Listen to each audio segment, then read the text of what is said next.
अगर आप आने वाले 6 महीने या 1 साल में होम लोन लेने की सोच रहे हो तो ये वीडियो आपके लिए बहुत इंपॉर्टेंट है। वीडियो को ध्यान से देखिएगा क्योंकि इस वीडियो में मैं ऐसे 3 इंपॉर्टेंट पॉइंट्स पर बात करने जा रही हूँ जिसका समझना आपके लिए बहुत जरूरी है एक होम लोन लेने से पहले। वेलकम टू बैंक ट्यूब, मैं अंकिता आपका स्वागत करती हूँ। So let's start. Point number 1, requirement of documents. भले आप सैलराइड हो या बिजनेसमैन, एक होम लोन पाने के लिए बहुत से डॉक्यूमेंट्स की जरूरत होती है और अगर सही समय पर आपके पास सही डॉक्यूमेंट ना हो तो हो सकता है जो घर आप खरीदने की सोच रहे हो वो किसी और का हो जाए। लेकिन अगर आपके पास वीडियो में बताए हुए कुछ बेसिक डॉक्यूमेंट्स भी हो तो कोई भी बैंक आपको लोन देने से मना नहीं कर पाएगी। तो जल्दी से जान लेते हैं कि क्या है वो basic documents.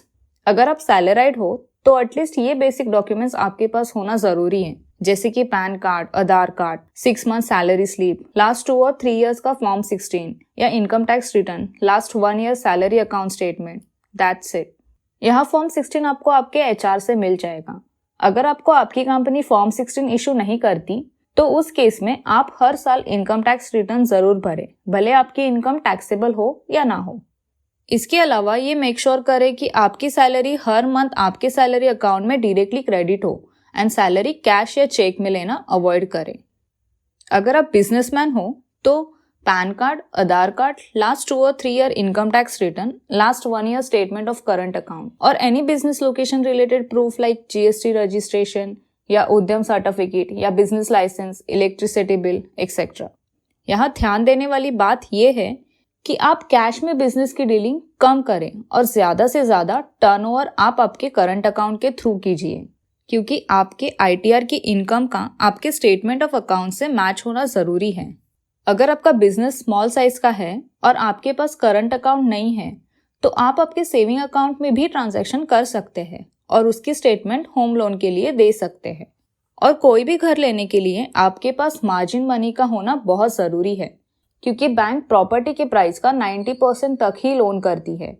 To make sure कि लोन अप्लाई करने से पहले आपके पास आपका 10% का मार्जिन मनी अवेलेबल हो। Point number 2, selection of right property.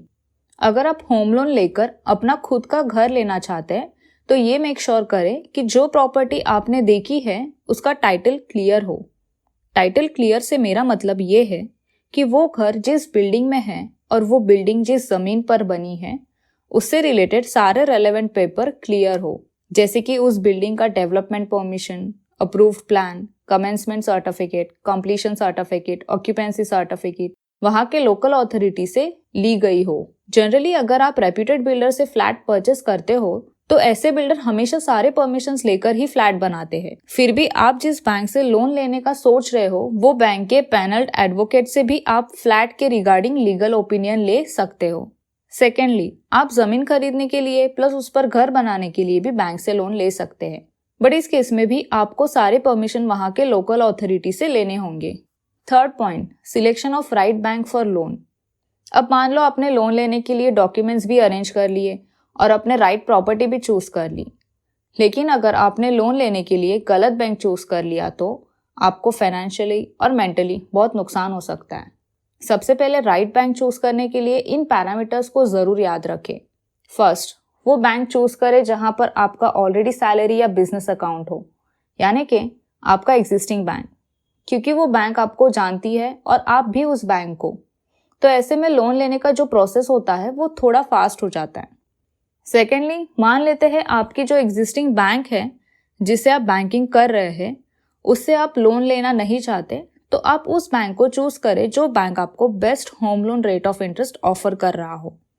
ऐसे बैंक जो कम या 0 प्रोसेसिंग चार्जेस ले रहा हो। दिए हुए समय से पहले अगर आप लोन क्लोज करना चाहते हो तो बैंक कोई चार्जेस ना ले, यानी कि ऐसे बैंक जो 0 प्रीपेमेंट चार्जेस ऑफर कर रहे हैं।